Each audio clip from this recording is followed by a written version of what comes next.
All right, church, we are going to play a little game to get started here. And so here's what we're going to do. I am going to put up a versus kind of picture. So an artificial thing versus the real thing. And you are going to rate how good or how much of a good substitute the artificial thing is for the real thing. Probably in most cases it's not better. I mean, maybe it is. But if it's like 0, okay, like not even close, you just hold up 2 fists. That's a 0. If it's like 10, going, oh yeah, I actually prefer the artificial thing. If you're like, well, it's not bad, 7. But if it's like, no, pretty pale, like weak comparison, you're going to give it a 3, okay? Is that clear? So I'm going to show you one versus the other, and you give me a rating. Ready? Here we go. All right. Wow butter versus the real thing, real peanut butter. Okay, what are you holding up there for me? I know for me, it's like this because, wow, there's nothing wow about wow butter. Now, if you have peanut allergy, all good. You can put up a 10. Okay, you ready for the next one? Cheese Whiz versus real cheese. Artificial cheese with a Z, or as someone said, if there's whiz in the name, you just shouldn't eat that. Artificial cheese, Cheese Whiz versus old cheddar. Good cheese. And some of you are like, nah, it brings back memories. I'm giving it a 10. Okay, you ready? Actually, these are Lego. Artificial flowers versus real flowers. They're like, yeah, I brought my baby, like, Lego flowers. You don't have to water it. It always looks good. I think she's going to love it. She's not. Right? What are you giving to that thing, the artificial flowers? Okay, how about this? Artificial diamond earrings, cubic zirconia versus the real thing. Those real things, apparently, you can get them on Walmart.com for $5,000. So, what's your rating? Guys, just put your hands in your pocket. Don't even try. And just sneak a look over and see if she really likes diamond earrings or not. Okay, last one. This is kind of an easy one. Artificial sweetener versus real cane sugar. I know my wife, she's all about the artificial sweetener. She's like, something's going to kill you. I enjoy that in my coffee. What are you rating that? Is that a 1, a 5, a 10? Okay, I hear you. Now, these ones, you don't need to rate, but just consider this. Let's say you're going for a hike in this remote place and you've hired a guide who knows the terrain and you're seeing some amazing sights and you come to this gorge and the guide says, hey, don't worry, there's an artificial bridge. You want to walk across it? Put your weight on it? Or you buy a house off a plan and halfway through the builder comes to you and says, hey, listen, we've got a new plan. We're going to give you an artificial roof instead. Do you want to live under an artificial roof during a Canadian winter?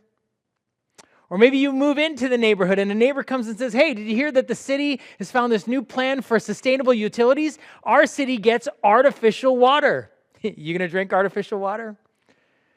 Or maybe you're going to get married and on your wedding day, you come into the church and the pastor's there and there's going to be real flowers and real diamonds and real cheese at your reception. But the pastor says, hey, you know what? Instead of your spouse, we've got you an artificial spouse. But they're going to be great. They'll never disagree with you and they'll make all the food that you love and they'll totally get along with your mom. Are you down for that? Don't answer, guys. Don't answer that question. Right? Those are different things. That's not about cheese or flowers.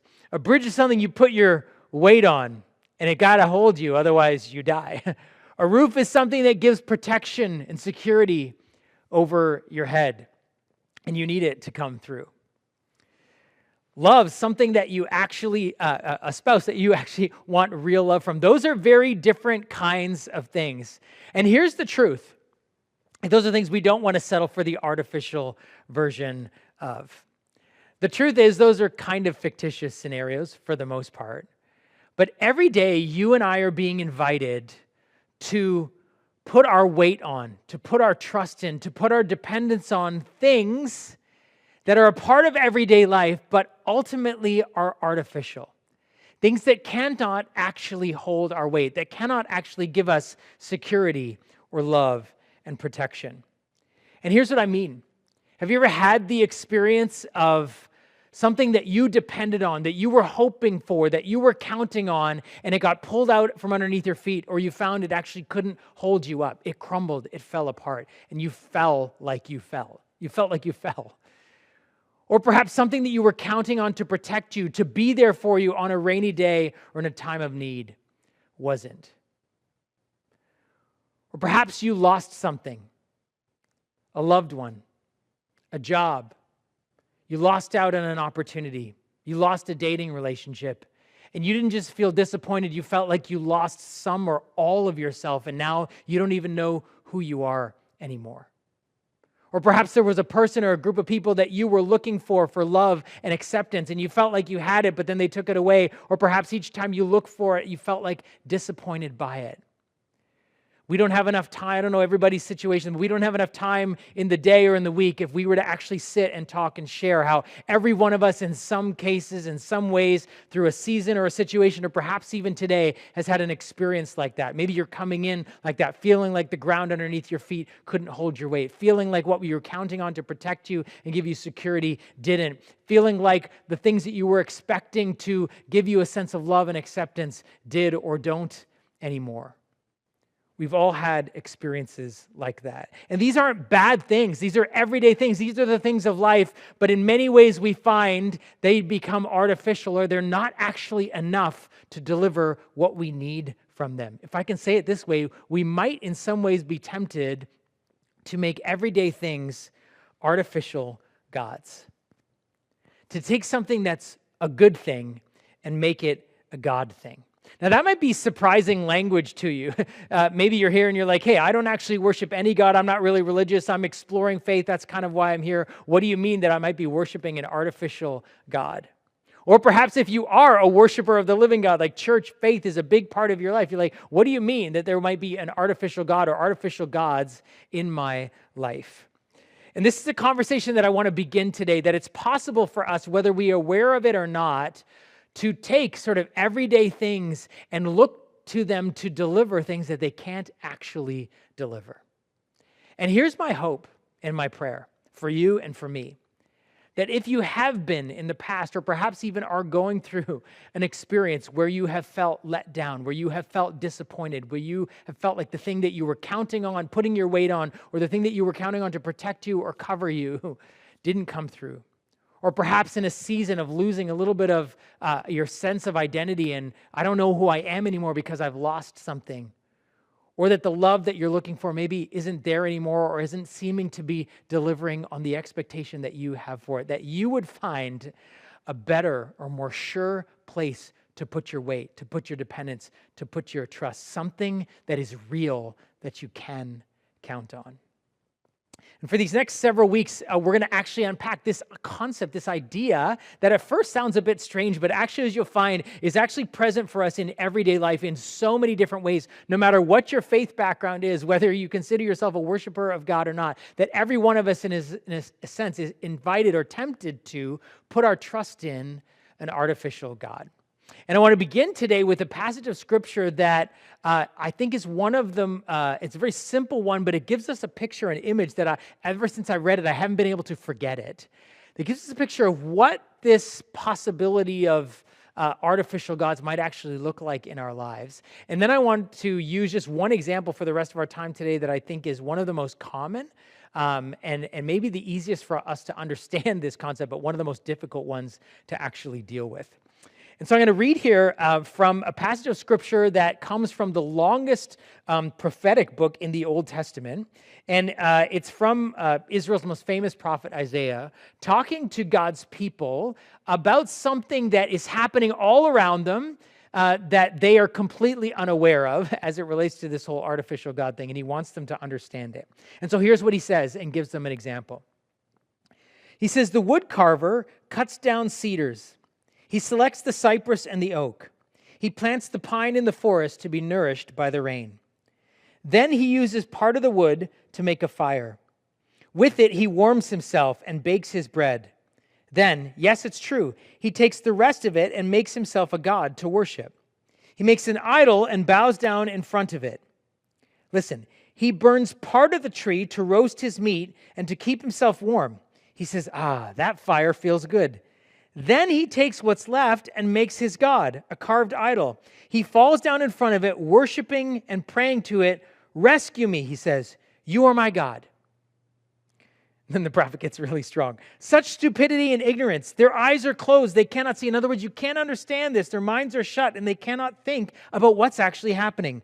"The person who made the idol never stops to reflect. Why, it's just a block of wood.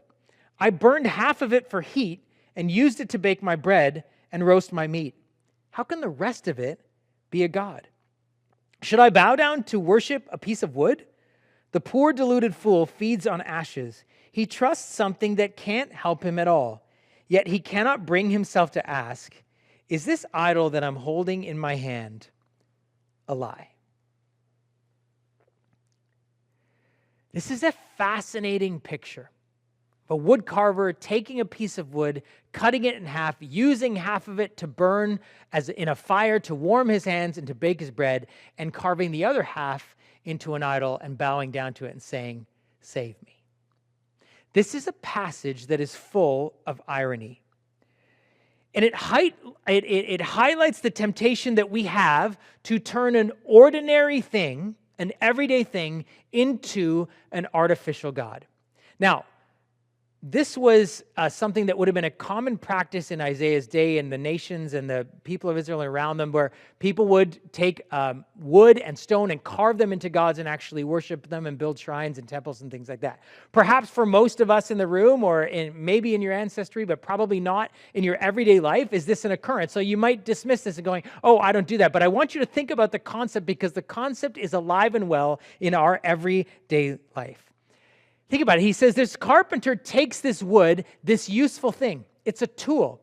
It's good. He uses it to burn in the fire, to warm himself, and to make his bread. This is a useful thing. But then at the same time, he takes this and looks to it to actually be a god. And Isaiah is saying, don't you see the irony? This thing is a tool. How at the same time do you think it could save you?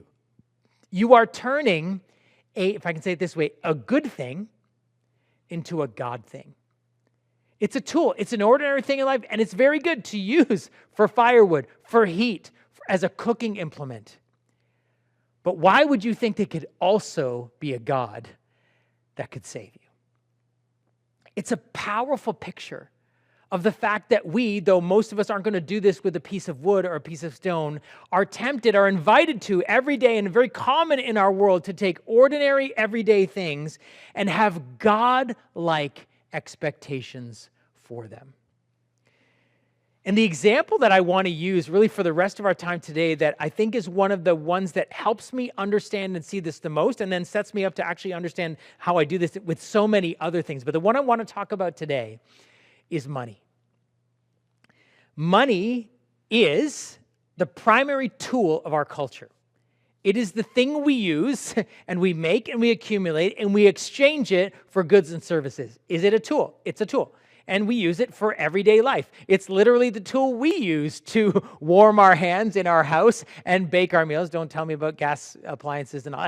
We use money to buy those things, right? Money is the ultimate tool to get us to do the thing that the wood is doing for the carpenter in this analogy. It's an everyday tool.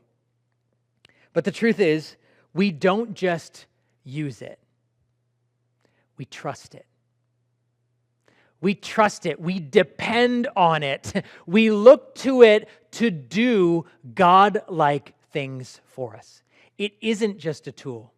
It's something we trust in. And if I can maybe in an oversimplified way summarize 4 things that we expect or look to money for, do either consciously, overtly, or very subconsciously.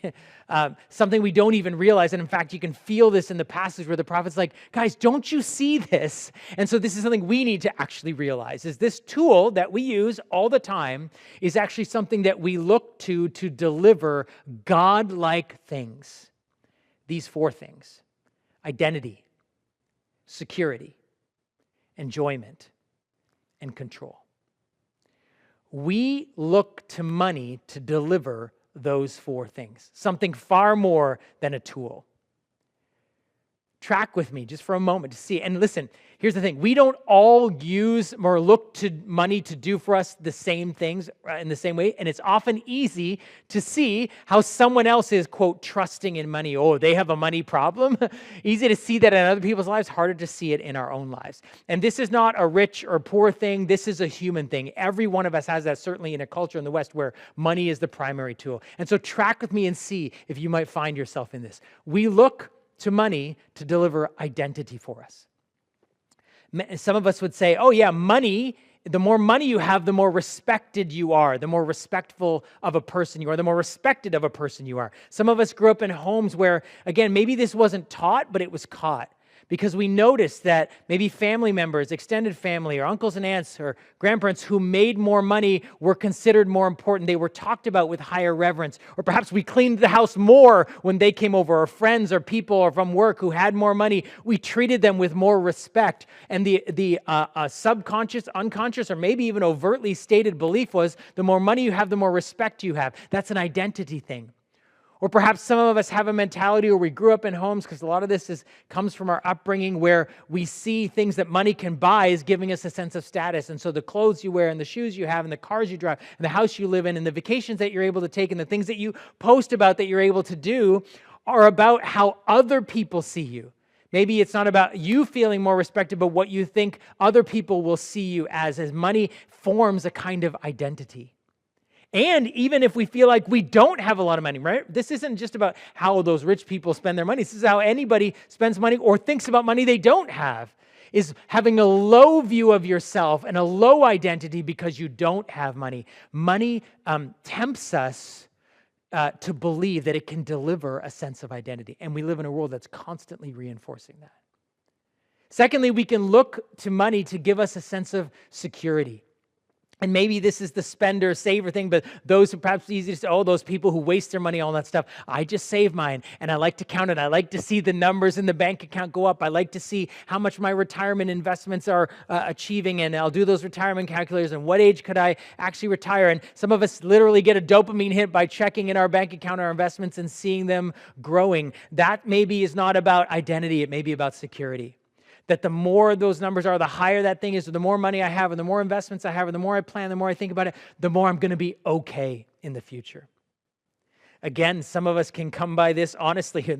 Maybe the family we grew up in, or we remember a time when our parents, or perhaps we were in a single-parent family where there was a divorce, or there was a bankruptcy, or there was a loss of job, or something like that, where you knew that money was a problem, or money had come and now it was gone, or maybe it was never there, and you're always wondering where your next meal was from, or you noticed your parents fighting about it, and what you remember feeling, not just thinking about that, what you remember feeling was unsafe, insecure.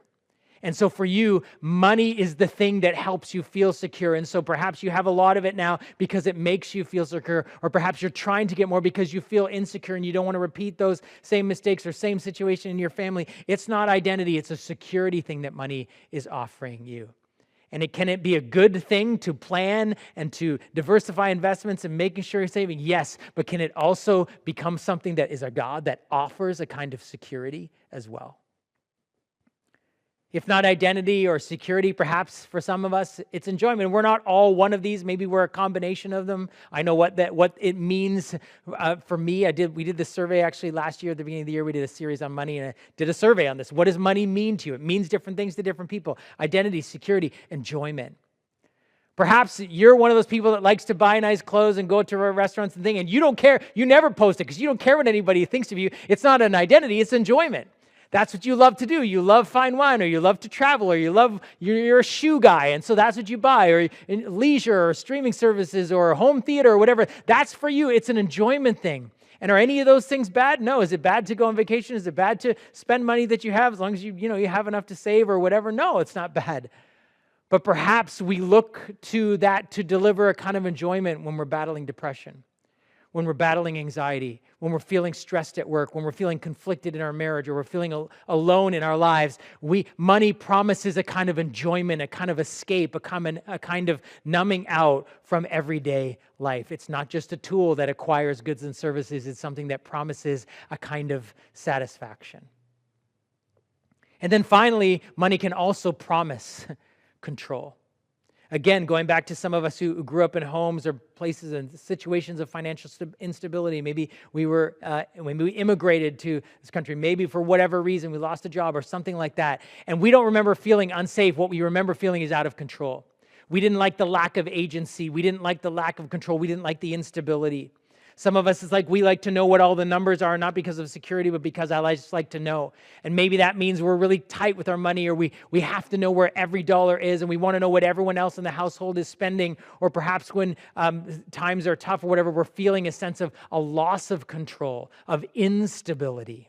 Money isn't just a tool for acquiring goods and services. It's something that promises us stability and control.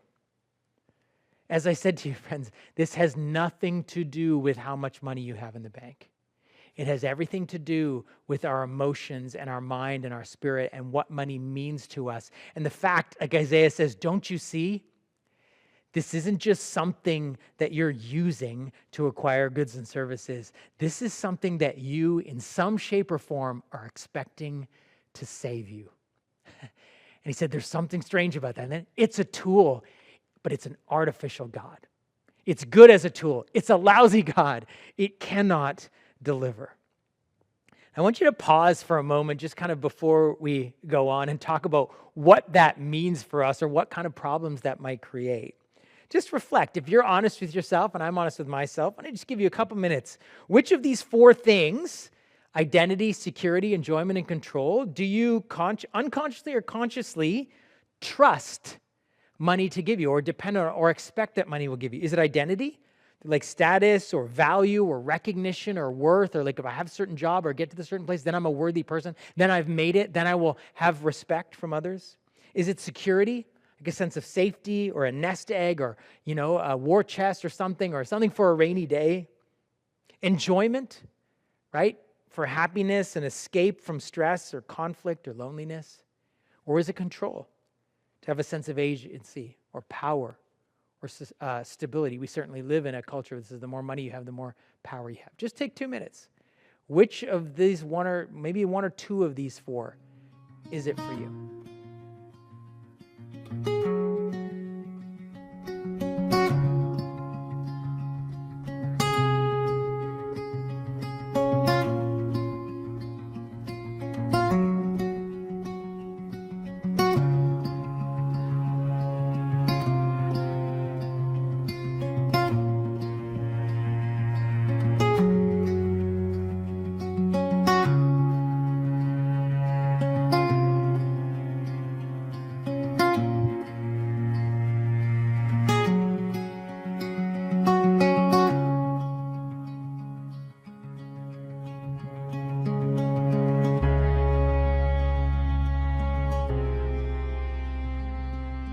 Is it bad to want to build a sense of identity? Is it bad to want to feel secure? Is it bad to want some enjoyment and happiness? Is it bad to not want to feel out of control? No. Those are all normal, everyday things. The problem is that when we take something that's just a tool and expect it to deliver those big desires, identity, security, enjoyment, and control. The problem is when we expect it to be a bridge that can't hold our weight. When we expect it to be water that would quench our thirst. When we expect it to be a roof over our heads that will protect us and give us security. When we expect it to be kind of love that will give us a sense of acceptance and well-being, then it simply cannot deliver. That's when we find out it's artificial. Jesus said it this way in Matthew 6:24. No one can serve two masters. Either you will hate the one and love the other, or you will be devoted to the one and despise the other. What's he talking about? You cannot serve both God and money. Jesus makes the observation that money is a rival god. A God that we, in a sense, worship. The implication is that we worship a God. And you think, like, well, who worships money? You don't swim in money or bow down to it. That's not what we do. We don't take a dollar bill or a coin or whatever and bow down to it. No, what do? You trust it and you serve it. Jesus says you can't serve two masters. It's actually money is vying to be a master. You serve a master. How do you serve a master? That's money. You give it your time. You give it your energy. You give it your thought patterns. You devote yourself to it. You use your energy and your behavior in order to receive it. You give it value, right? And you trust it. You expect it to hold you up. You expect it to be there for you. You expect it to protect you. This is actually worship. To serve, to trust, not to bow down, but to be devoted to think about, to give our hearts and minds and emotions and energy and trust to. And ultimately, because we do that, then eventually, whatever we serve and whatever we trust, we will therefore sacrifice for. And this is true. If we believe that money will give us a sense of identity, a sense of security, a sense of enjoyment, or a sense of control, we will sacrifice more time than we should. We will sacrifice time with our loved ones, time with our children. We will sacrifice at times our health, our mental health, our sleep. We might even sacrifice our values and our ethics to get more of it or cut corners. Why? Because we need what it offers, what it promises. This is why Jesus says, don't be deceived. This thing has God-like qualities, and it is a master that demands service, trust, and sacrifice. In that sense, everyone is a worshiper. Whether you consider yourself religious or not, even if you're in here today and it's your first time in church or first time in a long time, you're like, I'm not religious, whatever. I always say, I'm not religious either. We're all worshipers. You don't get to decide whether you will have a master or the Lord of your life. You just get to decide what or who it will be. And money is one of the things that our culture promises to be a master, to be able to deliver God-like things, identity, security, enjoyment, control. This is a human thing. We're all tempted to worship it, but for different reasons. Very easy to see how someone else is worshiping money. Hard, like Isaiah said, you can't see this. Do you not see what's going on in your life? This is an everyday tool, but you're also looking to it to save you, and it can't. I was thinking about this. Do you know when you worship, you sing songs. Do you know what the one-line worship song is that we sing to money? All I need is a bit more. All I need is a bit more. If I could just get a little bit more in order to have some identity. If I could just get a little bit more, then I would feel good about myself. Then I feel like I would arrive. If I could just get a little bit more in the job that I'm going to hopefully get by studying this or getting into this university, then I will feel like I've arrived. Then I can feel like I can be someone, or then I can feel like I could be respected, or then I could enjoy the finer things, and I could be someone who's a foodie, who's a traveler, who's buys nice clothes, and I could get that. If I could just get a little bit more, then I could have an identity. I could be someone of worth and value. If I could just have a little bit more, then I would feel secure. If our investments were just a little bit higher, if our retirement, if we could just carve out a little bit to start saving for retirement, if I just knew we could invest in this or get into the real estate market, it would appreciate, then I would feel like on that rainy day, in that time, or when we retire down the road, we're going to be okay. If I could just get a little bit more.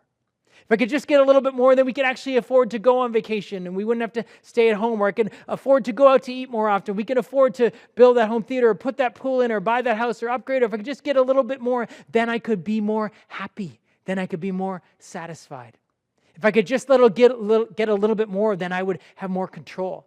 Then I would be able to have control over my future. Then I would be able to have the say-so. Then I would be able to tell my boss I'm quitting. Or then I could take a job to get more power in the role that I have, so I can feel better about myself. All I need is a little bit more.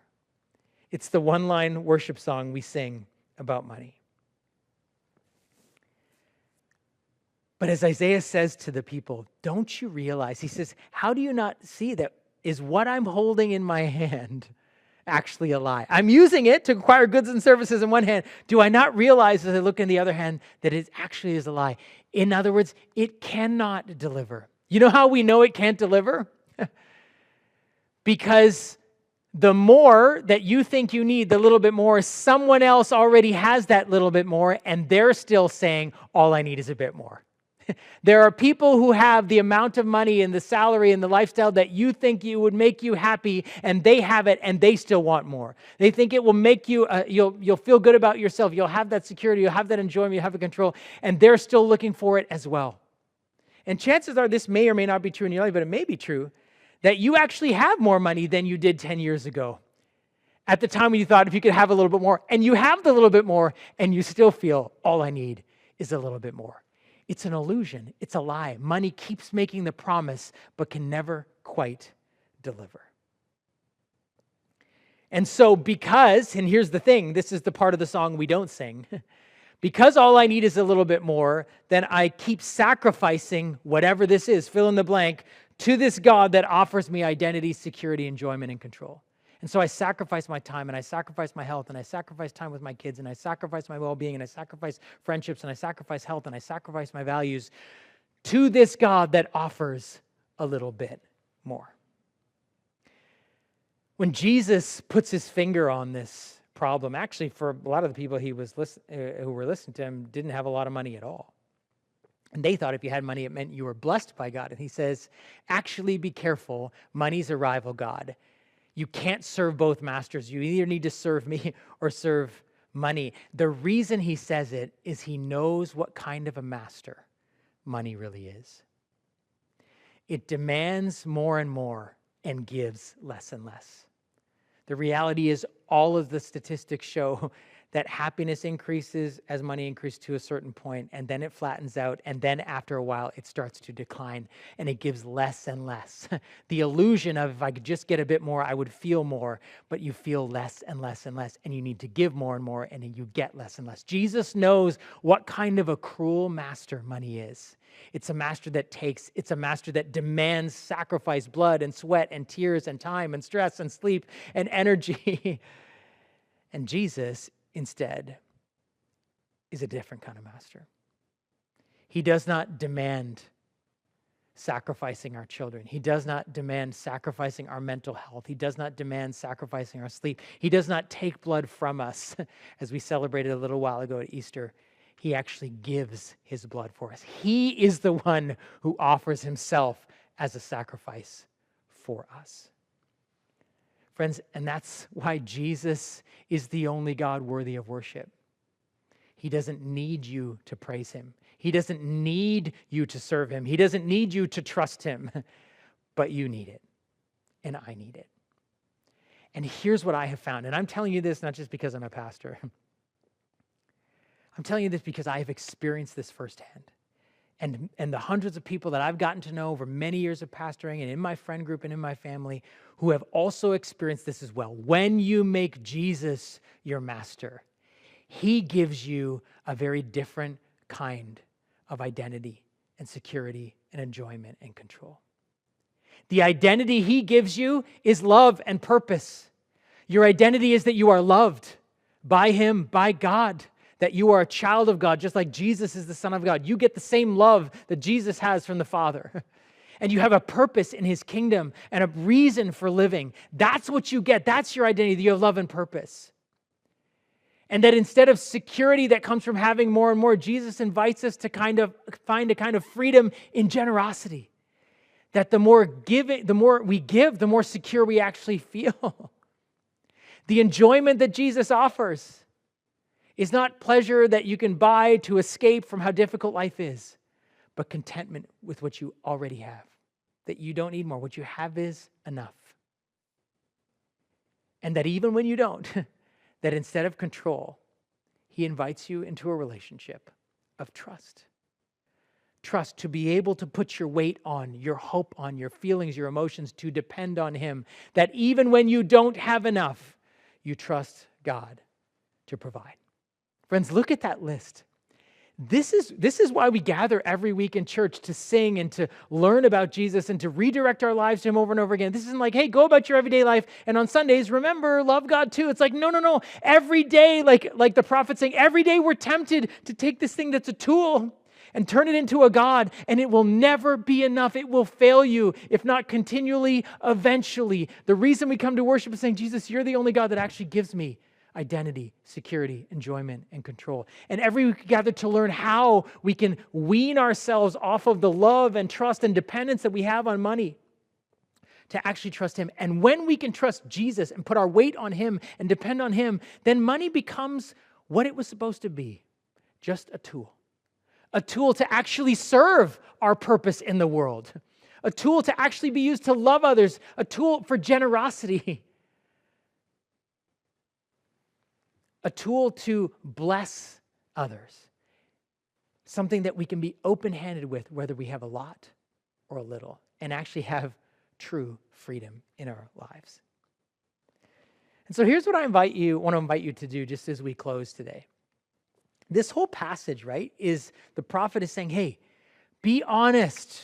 Don't live in an illusion. Don't be under the spell of a lie. See what's actually going on. So let me invite you to, this is just kind of a little bit of a reflective prayer. You're answering yourself these questions, but you're actually asking them in the presence of God. All I need is a bit more to be is an illusion. That's a declaration. Saying, God, I realize all I need is a bit more to be seen as worthy, or to feel secure, or to feel safe, or to be satisfied, or to have a sense of control. That's an illusion. I don't need more. Just call that out in a reflective kind of prayer in your head and in your heart. And then be honest, what I actually will need to sacrifice is a bit more, fill in the blank, that's what actually happens. Instead of actually receiving this, I'm realizing I'm actually sacrificing something. Be honest about what you have to sacrifice to actually receive more. And that's actually part of the reality, to break the illusion. And then instead to say, okay, Jesus, what I really need is a bit more love and purpose. Can you give me a greater sense of love and purpose in my life, of a knowledge and awareness of your love for me, and a sense of calling and what you've called me to do? That all I need is actually a bit more contentment, to be deeply satisfied with what I already have. Jesus, all I need is a bit more generosity. Would you open my hands to be more free with what you have given me? And all I need is a bit more trust, to be able to, even in seasons or times when I don't feel like I have enough, when even practically I don't have enough, that I can put my weight, my dependence, my trust on you. Just take a moment and just kind of pray that prayer. Maybe you can snap a picture of it if you want to on your phone. You're going to do that later. But these are ways of acknowledging reality, just like the prophet saying, hey, become aware of what's actually going on in your life. I want to leave you with two more beautiful verses that you actually find in Isaiah, a couple of more chapters as he continues on the conversation. As he points out the beautiful irony of what God is inviting us away from, this kind of looking to money to do for us what it could never do. And instead looking to God for who he is. And this is what God's actually saying to the people in Isaiah 46. Here's what he says. Some people pour out their silver and gold and hire a craftsman to make a god from it. Then they bow down and worship it. They carry it on their shoulders. Listen to me, he says, I made you, and I will care for you. I will carry you along and save you. Friends, this is the beautiful exchange God invites us to do.